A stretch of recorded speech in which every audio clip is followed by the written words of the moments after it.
వాస్తవానికి మనకి 15th ఆగస్టున వచ్చింది పొలిటికల్ ఫ్రీడమ్ మాత్రమే. It was the transfer of power. 15th August 1947లో జరిగింది ట్రాన్స్‌ఫర్ ఆఫ్ పవర్.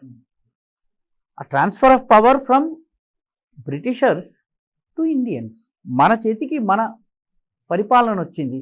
స్వరాజ్యం వచ్చింది.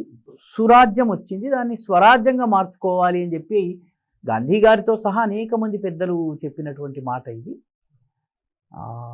నిజానికి ఈరోజు మోహన్ భాగవత్జీ చెప్పిన దానిలో తప్పు పట్టేటువంటి కమ్యూనిస్టు మిత్రులు చాలామంది 1947 నుంచి 1950 వరకు ఈ ఆజాదీ ఝూటీ హై, దేశ్ కి జనతా భూకీ హై అన్నారు.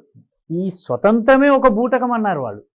ఈరోజు మోహన్ భాగవత్ మాటల్లో తప్పు పట్టేటటువంటి వాళ్ళు ఎవరైతే ఉన్నారో వాళ్ళు అసలు ఈ స్వతంత్రమే బూటకం అన్నారు. 1947లో వాళ్ళు కోరుకున్న స్వతంత్రం ఏంటంటే భారతదేశంలో ఎన్ని భాషలు ఉన్నాయి అన్ని దేశాలు కావాలని, ఇండియా ఒకటి కావాలని కాదు.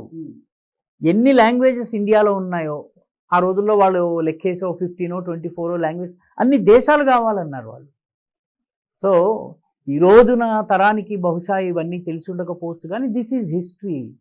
కాబట్టి ఆజాదీ ఝూటీ హై, దేశ్ కి జనతా భూకీ హై అని ఆ రోజు చేశారు. 1950 వరకు కాకద్వీప్లో కావచ్చును, దాద్రాలో కావచ్చును, తెలంగాణలో కావచ్చును, పొన్నప్ర వైలార్ కేరళలో కావచ్చును, కమ్యూనిస్టులు వాస్తవానికి భారతదేశం నుంచి విడగొట్టి ఒక స్వతంత్ర దేశాన్ని ఏర్పాటు చేసే ప్రయత్నం చేశారు.